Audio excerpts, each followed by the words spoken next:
answered. As soon as they found out that he was the crackpot that he so evidently is, they got him off the phone and did not follow up on any of his suggestions. How do you know he's a crackpot?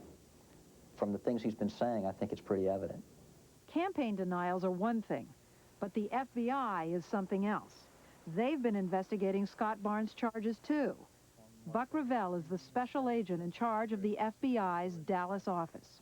At this point, there is no evidence that we have found that would indicate that any of the presidential campaigns, at least here in Dallas, have directed any dirty tricks at any other campaign. And this isn't the first time Scott Barnes has come to the attention of the FBI. He's been accused for years of spreading false stories, and he's been convicted on charges of electronic eavesdropping. I do want to ask you why you would listen to Scott Barnes at all. He has been... Forget Scott Barnes. I can't, I would not have he's in the middle of all of this. He's in the middle of the photo. You're wrong. He's the one who saw the photo, allegedly. No, you're absolutely wrong, Leslie.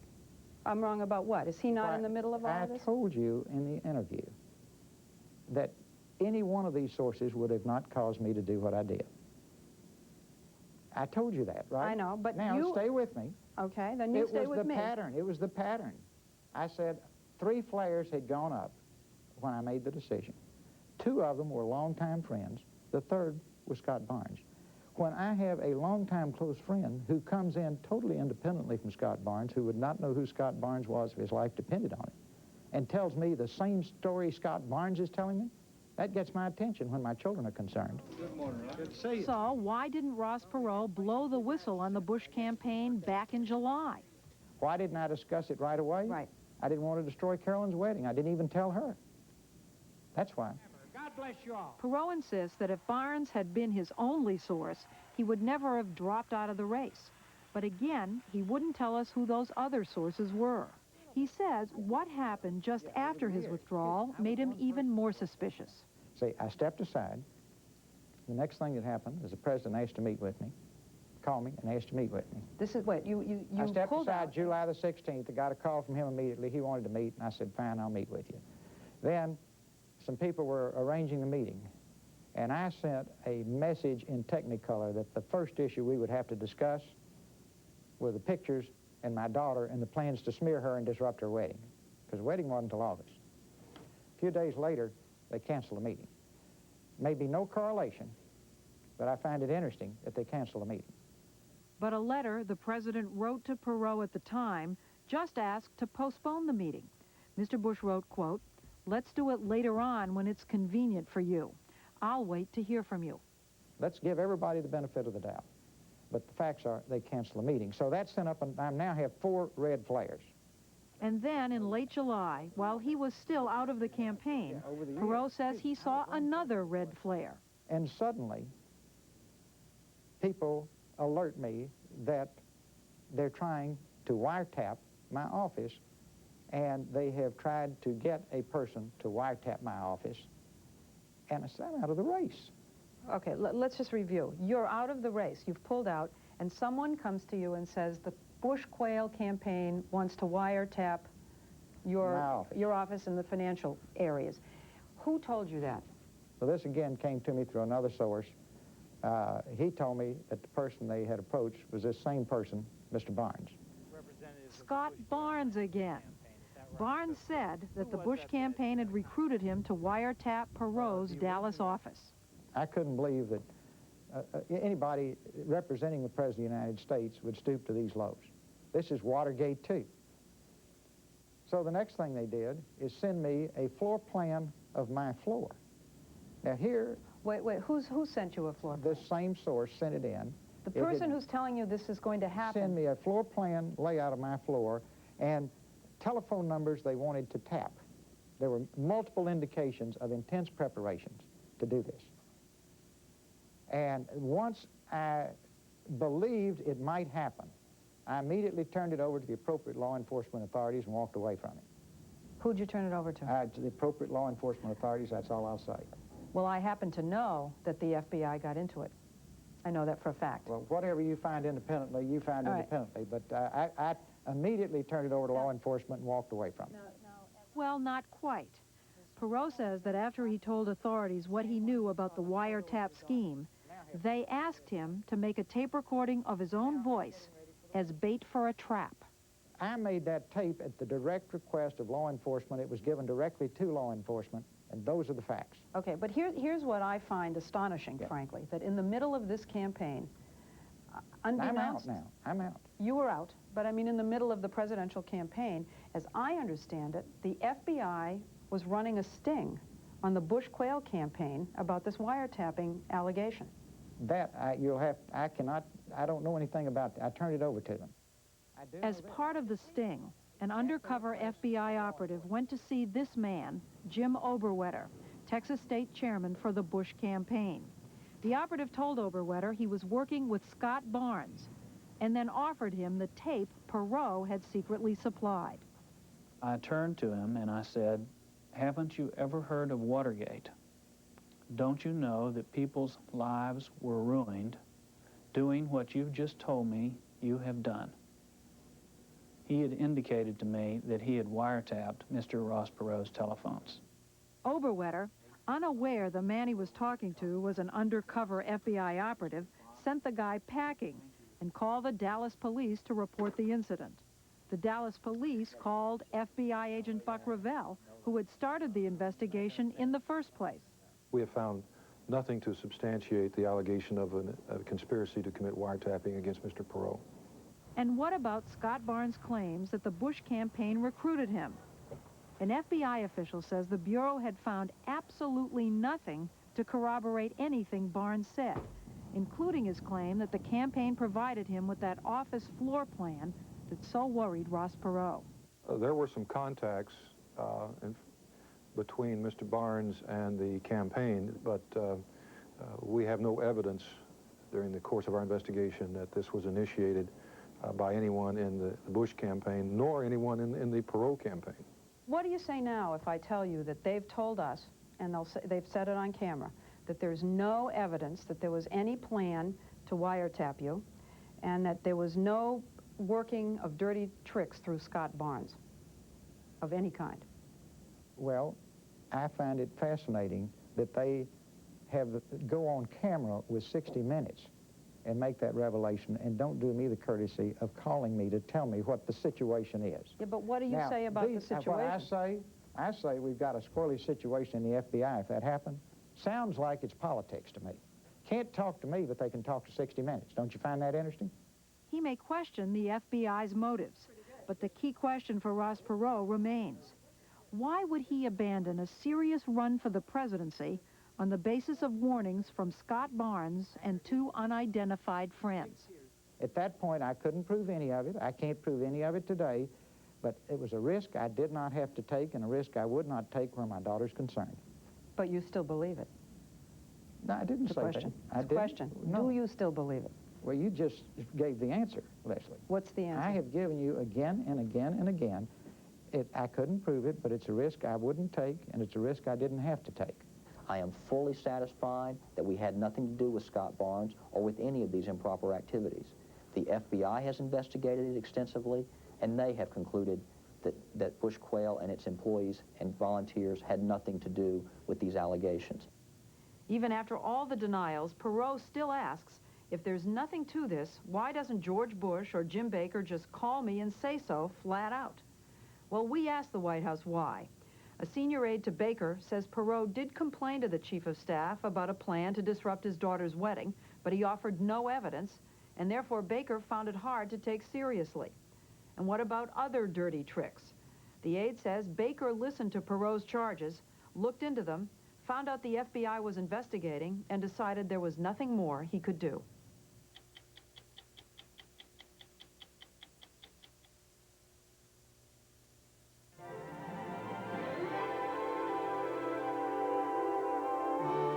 And the kingdom is yours. The American Express card, the official card of Walt Disney World, Disneyland, and Euro Disney. Autumn at McDonald's, where our new oven-baked apple pies are ready with their golden, delicious apple filling. Buy one now, and your local McDonald's will donate 25 cents to Ronald McDonald Children's Charities. It'll warm your heart.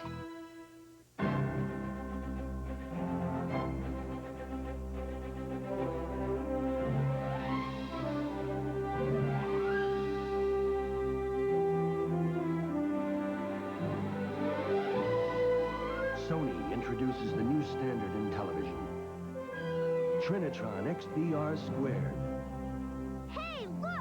It's the Grand Canyon! It'll change the way you feel about everything you see. From Sony. Introducing new Pepperidge Farm gravy. Hey, mind if I taste it? Well, okay, sure. It's made with natural meat stocks, juices, and tender pieces of meat. Tastes delicious. Well, it's not surprising. In a taste test, gravy lovers preferred new Pepperidge Farm gravy over Heinz. In fact, it tastes so good, you'll never guess it's 98% fat-free. Absolutely delicious. Thanks. Yep. In a taste test against Heinz, it really cleaned up. New Pepperidge Farm gravy, preferred by gravy lovers.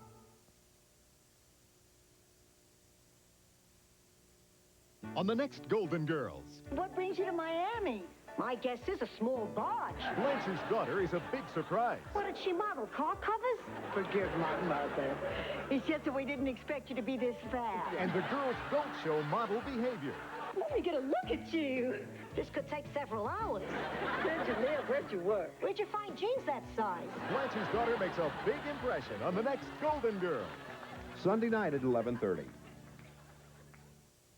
When an American bomb disposal technician was captured and detained by Iraqi troops on the Kuwaiti border not long ago, Saddam Hussein was just one of the perils he had to confront.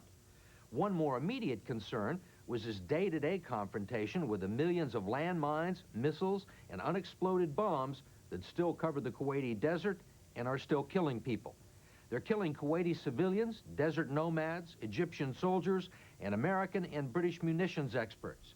Anyone unfortunate enough to come in contact with the deadly remains of the Persian Gulf War. To clean it all up, and in the bargain to repay its loyal allies, the Kuwaiti government has undertaken the most expensive post-war cleanup of a battlefield in history, and it's become a very deadly business.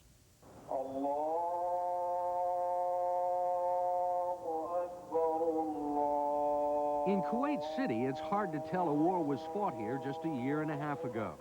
The oil wells are operating at near capacity, the Mercedes and Rolls Royces are back on the street, and the Kuwaitis themselves, well, they're back doing what they do best, which is not much of anything. All that's left to do now is the yard work, to clean up a desert about the size of New Jersey, get rid of the junk vehicles, dig up and fill in thousands of bunkers, and to remove every piece of trash. In this case, millions of unexploded munitions from 30 different countries. It's the most ordnance ever left on a battlefield, every piece of it designed to kill. And it's still killing. Since the end of the war, more than 2,000 Kuwaitis have been killed or injured from bombs and munitions, and most of those casualties have been children. To clean up the country, Kuwait is spending $1 billion. Enough money to attract a foreign legion of the best munitions experts in the world to the Kuwaiti desert.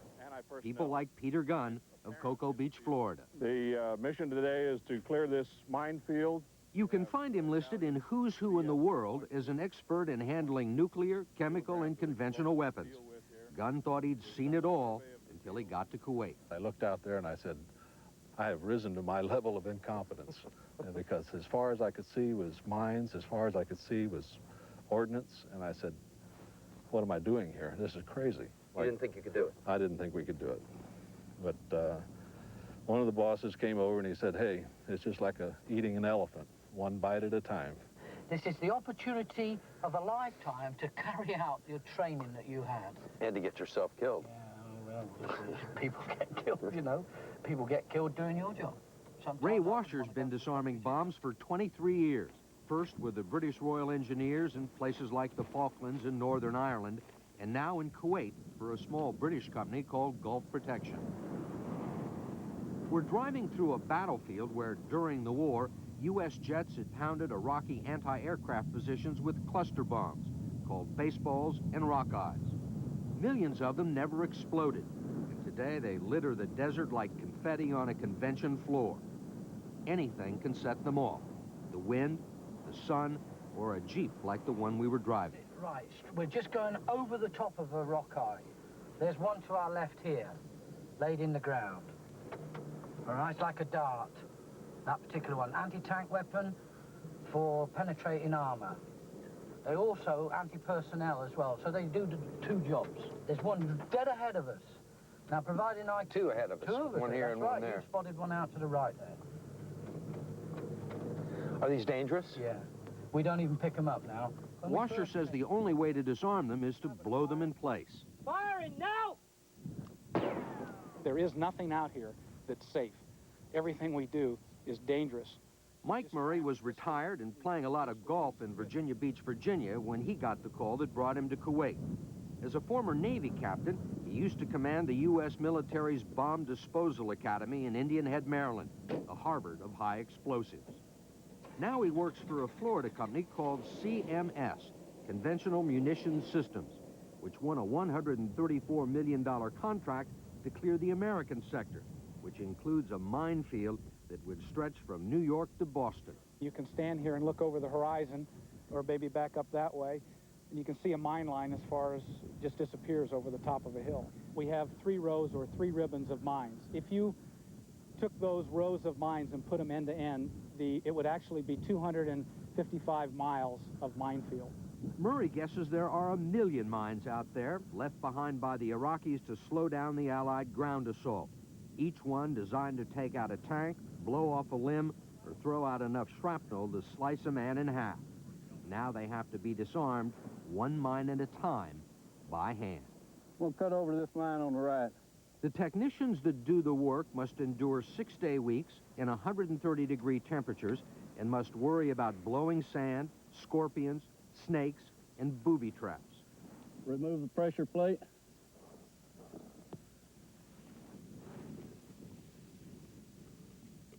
Remove the detonator.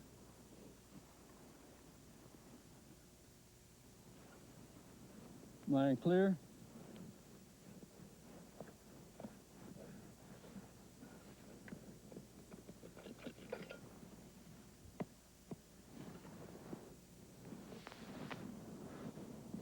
Mine safe. Do you think about the danger all the time? No, you wouldn't be out here. No, I'm not You concentrate on other. You're aware of it. You just don't dwell on it. They're all members of an elite fraternity, ex-military men trained in explosive ordnance disposal, or as they call it, EOD. Now they're part of CMS's private army of 450 men. What do you like to see least? Any particular kind of mine? Valmyra. How does it work? It's a bounding mine with pre-cut pieces of steel. It jumps about 18 inches in the air and detonates, and it'll gut a camel pretty well. So you can imagine what it would do to a man. What are some of the obstacles you have to deal with out there, besides the mine? Dead camels. Sometimes live camels. Kangaroo rats. What do you do when you're working on a Valmyra and a kangaroo rat pops up right in front of you? Mess your pants. You freeze. You probably just stop. You kind of pucker a whole bunch. Pucker factor, yeah. What do you mean by pucker factor? Well, it's not for publication. They're a mixture of young and old, the company's way of combining the energy of youth with the wisdom of age. Like some old sergeant told me years ago about high explosives. You can rub it, you can kick it, throw it, bounce it, do just about anything to it. No problem, it ain't going off. Rub it the wrong way and it'll kill you. Bunker Joe ought to know. He spent 20 years rubbing up against explosives in the Air Force. He was out of work in the Florida Panhandle when he heard about this job. He says he's only 59 years old and nothing was going to keep him out of this operation. Not the heat, not the sandstorms, not even the unstable rounds of abandoned Iraqi ammunition that he's charged with pulling out of bunkers. You say, well, oh, there's a big bomb. I got to worry about that one. If that one goes, boy, I'm going to really get killed and going to blow into bits. Don't forget the little hand grenade. That little rascal there can kill you just as dead as that bomb. When you're dead, you're dead. Has CMS lost anybody? Back in February, had an incident with what we call a prop charge, a 152 millimeter shell that exploded and killed him, unfortunately. Just exploded? Just exploded. This is the 3rd season out here, and these things are cooking off on their own, especially when we get days of 130 degrees temperature out here. In fact, when we were in Kuwait, the company in charge of the British sector, Royal Ordnance, reported a tragedy that appeared to be caused by a spontaneous explosion of 122 millimeter mortar rounds. There was an incident at the Gilet ammunition compound in which 5 people were killed. 1 British team leader and 4 EOD technicians. About 100 workers have been killed or maimed on the job, and the job is far from over. Most of the casualties have come from the Egyptian, Pakistani, and Bangladeshi sectors, which are being cleared by their respective armies. Bangladeshi soldiers, unfortunate enough to have been assigned here, wisely begin their day with a morning prayer. Then it's out into the desert, where the quantity of expendable troops will make up for the quality of the training and the technology at their disposal. Formations of 350 soldiers fan out across the desert, poking sticks in the ground.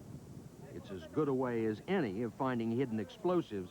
The problem is, the first bomb they find may well be their last. But it's the Egyptian army that has suffered the highest casualties. They lost a lot of men in the minefield, and in the mines dump, where they were collecting mines, they lost 12 men in one go, in one day. And the mine blew them up. They made a mistake. Did they have skilled workers? Well, they had a few.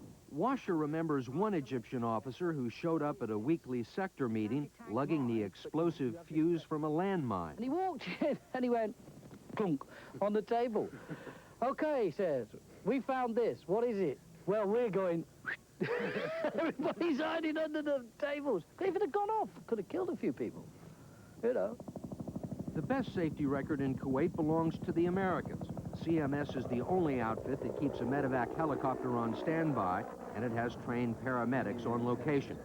Kim Coleman was a charter boat captain and paramedic in Treasure Island, Florida, before he signed on with CMS. If a mine actually does go off, how much good are you going to be able to do them? Depends on what kind of mine it is, Steve. If it's an anti-personnel mine, you're probably going to have an amputation. That's what they're designed to do. They're designed to blow body parts off. If it's an anti-tank, there's probably no surviving that. So in some cases, your job literally might be to pick up the pieces. Absolutely, yeah. Mm-hmm. People talk about that, make jokes about it? Oh, yeah, it's, you know, it's common knowledge out here, and you tend to blow it off. And these guys certainly blow it off. Intended. No, yeah. CMS forbids wives, girlfriends, and alcohol in Kuwait, anything that might interfere with their concentration. So why are these men here? For the money.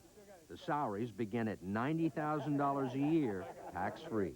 If we could get this type of money in the States, we wouldn't be here. Be in Kuwait. No, it wouldn't be in Kuwait, in the States. Why would anybody come over here to play with bombs and play with desert and scorpions and cobras and Kuwaitis and no women and no beer if they weren't giving you some kind of remuneration? You know, they got to do something to make it worth your while. Is there anything else besides the money? Is there something in common that all of you have that makes you... This is probably the biggest operation that's ever been put together like this. I retired for it. I retired out of the military just for this. For the experience, for the money, camaraderie? For the opportunity to be participating in it. Yes, definitely the money too. You know, I can't count that out. But the excitement of it, the adventure of it, that's all part of it too. This is a bit you've got to be careful with. So we're going to lay that to there.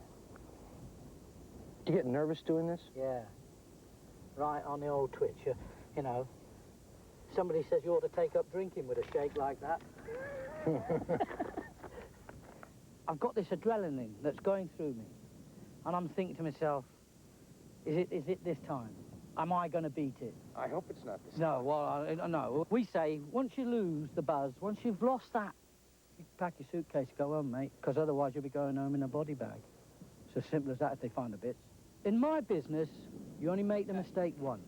You never get a second chance, because it bites you so hard, it either takes your hands off, your feet off, your eyes out, or your life. There is no second chance.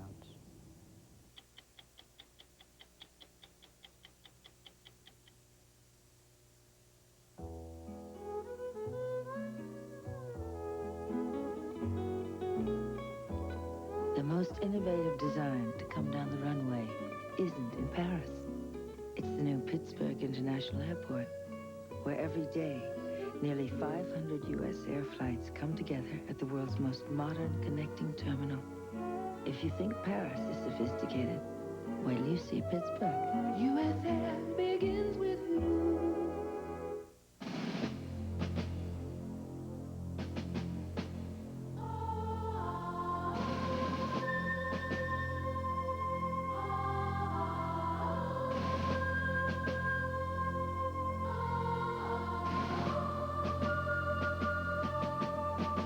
Investors are returning to traditional values.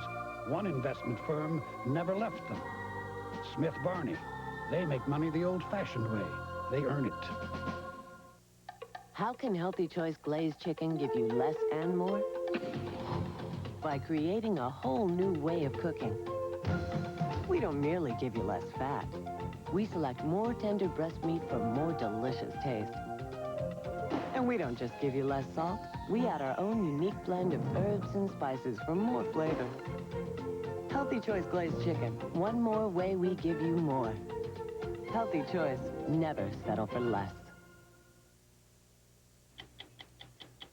60 Minutes, a CBS News weekly magazine, will continue.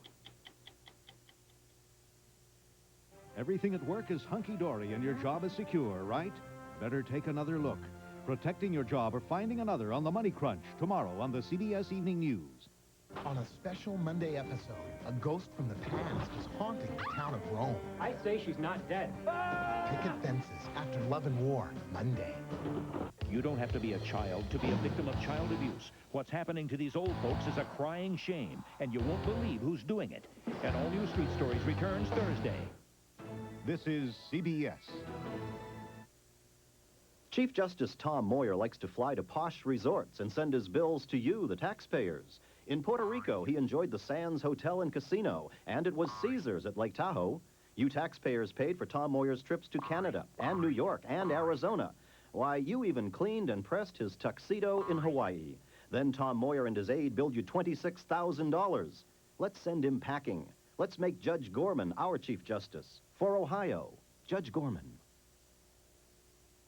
If you're going to be president, you have to be honest. Bill Clinton says telling anything honestly to the American people. I don't think he tells the truth. I think he evades a lot of questions. I don't think he's honorable, and I don't think he's trustworthy. One minute he said he didn't, next he said he did. I wouldn't trust him at all to be commander-in-chief. He dodged the draft. He can't be straight on anything. Bill Clinton seems to be for everything that everybody asks for. I think there's a pattern, and I just don't trust Bill Clinton. I can't trust anything that he says. Another clear and cool night. I'll have details on the Night Watch.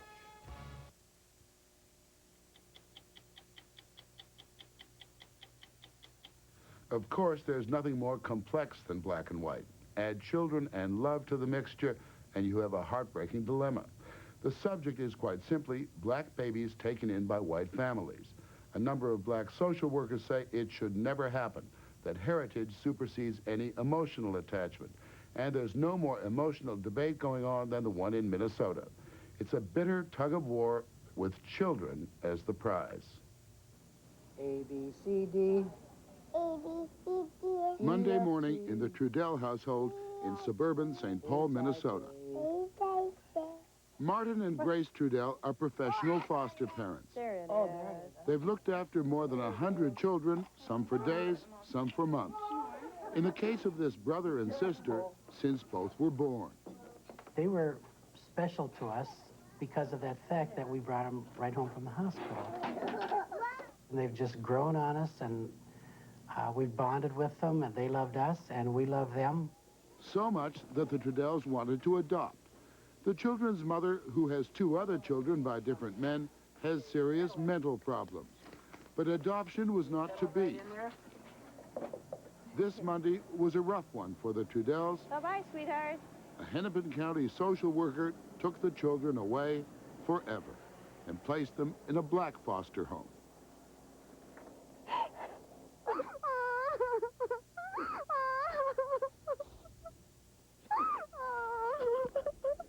The children were removed by Hennepin County officials on the recommendation of advocates, people who advise the county on issues involving black children. Black children cannot get the survival skills that they need in most white foster homes. Jackie Smith helped draft a state law called the Minnesota Minority Heritage Preservation Act. Its purpose was to maintain minority culture and keep families together. It also made adoption of black children by white families almost impossible. We're talking about survival here of kids. How do you survive, you know, if you're the only black kid in a school, in a room, and all the white girls get invited to a birthday party and you don't get invited, and you know it's because you're black. Last fall, under extreme pressure from the advocates, Hennepin County reviewed all 120 cases where black children had been placed in white foster homes. The majority were removed. Greg Ware and Fleta Ireland, two advocates employed by Hennepin County, say there's no need for white families to care for black children. There's always relatives that are willing to take in these kids. Always? Yeah.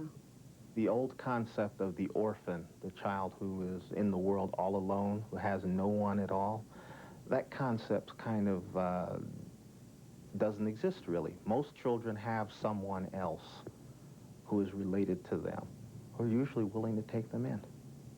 And who's capable and is the best possible place for the child? Majority of the time. Why, you might ask, were white foster families given black babies in the first place, since it's generally the practice to match families racially? A lot of people blame the crack epidemic in the black community, in which children were abandoned or born addicted, children who had to be removed from their environments.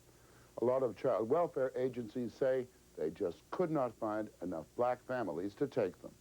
Jack be nimble, Jack be quick. In Minneapolis, one of the people recruited to ease the strain was Lori Allen, who for a year and a half was foster mother to this little girl. She weighed 2 pounds when she was born. She was cocaine exposed and she had a collapsed lung. The doctors didn't think she'd live. She had 90 seizures at birth. And she was released from the hospital when she was 3 months old, put into a shelter. And then we got her at 5 months. She weighed 9 pounds. She couldn't hold her head up. I took her to the pediatrician and he said she would probably never walk or talk or sit up. With Lori and her husband, the little girl thrived, partly because Lori, a licensed practical nurse, gave her almost constant care. Who's my bestest girl? She runs and she talks, and her verbal skills are at a 2.5-year-old level, and she's 18 months. She's wonderful. Yes, gosh. When she got the little girl, Lori was married to a black man. A year later, they separated. In the eyes of Hennepin County, that meant that Lori stopped being a black foster family and became a white foster family. So even though her record as a foster parent was excellent, Lori was not allowed to keep the little girl, and eventually a social worker took her away. According to the county, she will one day be returned to her natural mother. In the best of all worlds, shouldn't this child be with her mother? Yes.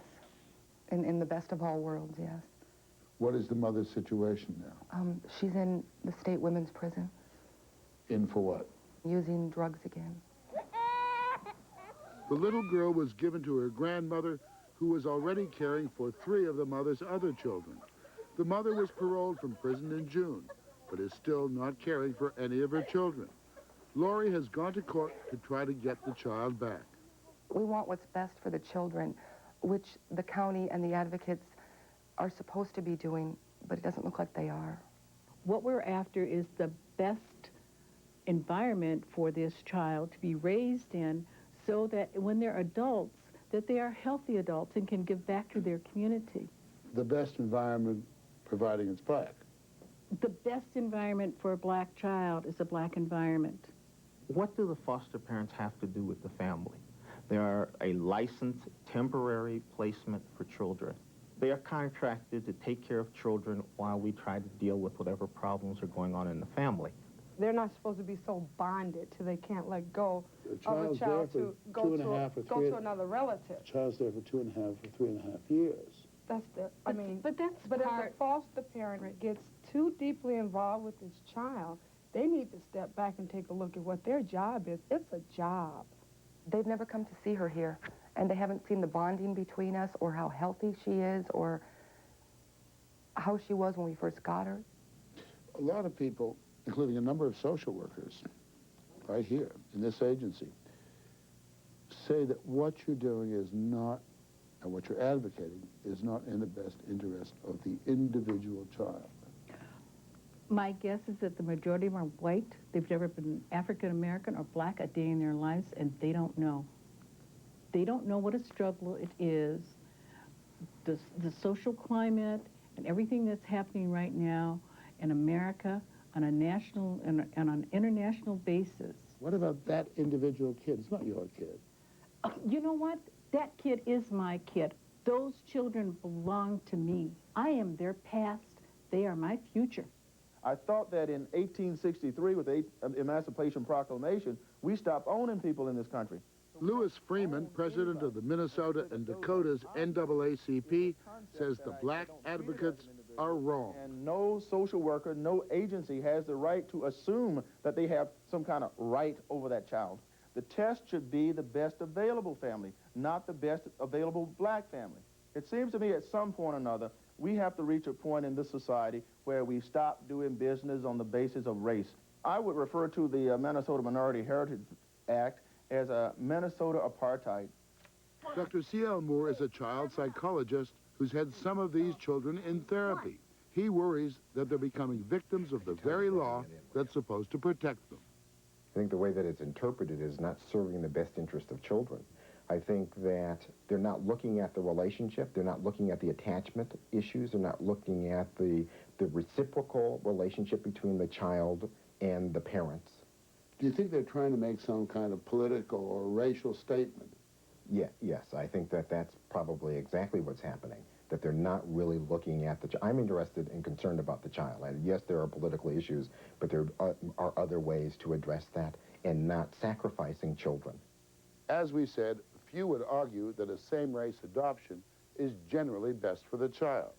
But the rush to replace foster parents can lead to dreadful mistakes, as was the case in Hamilton County, Ohio, to a couple named Dale and Jan May and a 2-year-old named Reese.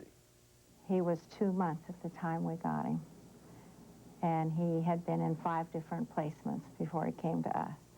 They'd gone through a bunch of relatives and then 2 out-of-town placements that turned him down. They didn't want him. Did not want him. They wanted girls. Finally, a juvenile court judge told the social workers that if they could not find a black home for Reese within 5 months, the Mays could adopt him. Just before the deadline, Hamilton County called to say they'd found a family for Reese. He would go to a black couple in Rochester, New York. In early June, Reese left the Mays for good. Reese did not want to go with them. He cried, and he said, "No, Mommy, no, Mommy, no, Mommy," and was hysterical when we put him in the car. And the only thing we could do was pray that God would take care of him.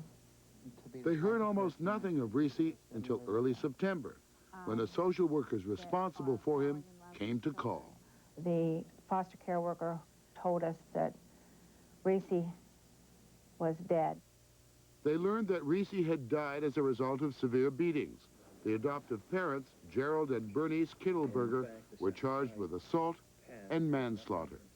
Do you think that they were so eager to find a black home by that June 1 deadline that they just didn't check these people out? That's absolutely right. Absolutely. In fact, it appeared that there were several danger signals about the Kittelbergers, but that under pressure for the adoption to proceed, they were either overlooked or ignored. Are you suggesting that you, as white parents, are somehow superior parents to some black parents? Oh, absolutely not. No. The mistake is they removed a child. They're not looking for reasons of race. Yeah, but they're not looking to say, well, this is little Reese. They said, uh-oh, there's a black kid in a white home. Get him out. They didn't look at that little individual. They looked at a number on a paper and a skin color, and zap. That's simple. We're saying very simply, we want to preserve our families. Gerald Smith is president of the National Association of Black Social Workers, the group that first took a stand against transracial adoption 20 years ago. We believe that there are available black families who are qualified and capable to raise black children. And we're saying all black children. Mary Beth Cedar says that's just not so. She's vice president of the National Council for Adoptions. You know, the National Association of Black Social Workers for 20 years has been saying we have enough black families. Then why do we still have 38% of the kids in foster care looking for adoptive families, you know, are black, and they're still waiting there? It takes years longer for a black child to find a family than it does a white child. The reason for that is discrimination, says Zena Oglesby, who runs a successful black adoption agency in Los Angeles. There are those who say there are no black families or Hispanic families available. The truth is they are available, but they don't have access to the same system because they're not getting equal access to the child welfare system, and that's been documented everywhere. You have white foster parents who in their heart feel they're doing the right thing.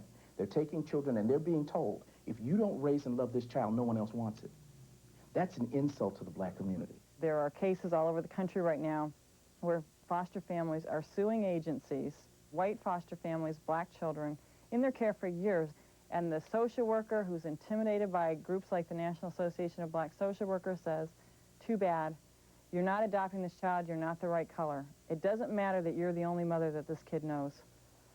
In Ohio, the Mays sued Hamilton County for damages and filed a civil rights complaint. As a result, Hamilton County has agreed not to do any more placements on the basis of race alone. A court awarded the Mays $110,000, which they plan to give to troubled children in Reese's name. They were allowed to bring Reese back to Ohio to bury him.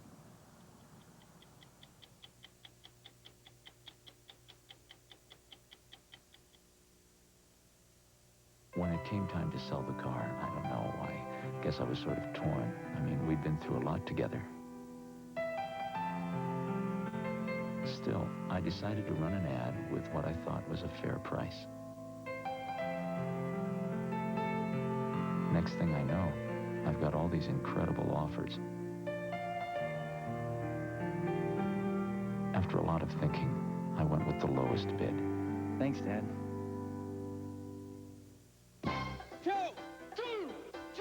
The Postal Service would like to present 2-day priority mail. That's delivery in just 2 days of up to 2 pounds for just $2.90. Remember, 2 days, 2 pounds, $2.90. 2-day priority mail from your Postal Service. We deliver for you. For pickup service, call 1-800-222-1811. Autumn at McDonald's, where our new oven-baked apple pies are ready with their golden, delicious apple filling. Buy one now, and your local McDonald's will donate 25 cents to Ronald McDonald Children's Charities. It'll warm your heart. Imagine a rent-a-car company that offers special delivery right to your door. That's Enterprise. Here, let me help you. Enterprise, a special rent-a-car company that gives you special delivery. This is the $825 billion question. That's how much foreign corporations operating in the U.S. took in one year. But 72% of them didn't pay one dime in taxes. Not one dime. And George Bush supports tax loopholes for foreign companies operating here. Supports them so much that he attacks Bill Clinton for wanting to close them. Bill Clinton wants to collect what foreign corporations owe and put the money to work to rebuild America. Clinton Gore, for people, for a change. Some years ago, a first lady named Lady Bird mounted a campaign to beautify America by, among other things, getting rid of the billboards that obscure the American landscape. Tonight, Andy Bird goes Lady Bird one better. One thing that has irritated me for years, I never get over being annoyed by it, is the pervasiveness of advertising. I don't mind regular ads where I expect them. It's often very attractive, and anyway, it pays my salary. What I dislike is advertising that intrudes on my free time or my privacy. We all hate those people who call trying to sell us something just when we're sitting down to dinner. You may be annoyed with the commercials on television, but at least you're getting something in return. Same thing with newspapers. You have to handle all those flyers that drop out of your Sunday paper, but you do get a newspaper for a fraction of what it would cost without those things. A lot of places give you a free book of matches with advertising on it. You get a free book of matches, they get the ads, fair trade. But look, and this is what got me on this subject tonight, it's the sort of thing that bugs me. I not only didn't get anything free, it cost me a fortune to be advertised at.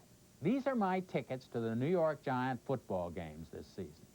Each ticket cost me $31. Okay, so I'm willing to pay that. Now look at the other side of the ticket, advertising. It's an ad for a sporting goods store in New York City. on the back of a ticket I had to pay $31 for? Is that tacky? Here's a can of Coke I bought in one of those dispensers in a gas station. $3 it cost me. And then look at this. After making me pay 75 cents for 12 ounces of sugar, water, and flavoring, they have the nerve to put an ad on the back of the can for some amusement park in New Jersey. Don't look for a can of Pepsi if you go down there. Years ago, someone came to the front door of our house. I always know it's a stranger when they come to the front door. He wanted to sell me the Encyclopedia Britannica. Well, I was sort of interested. The guy came into our living room, and I could not get him to tell me how much the encyclopedia cost. Finally, I said, if the next words out of your mouth aren't the price, get out. He said, Mr. Rooney, just let me... I said, get out.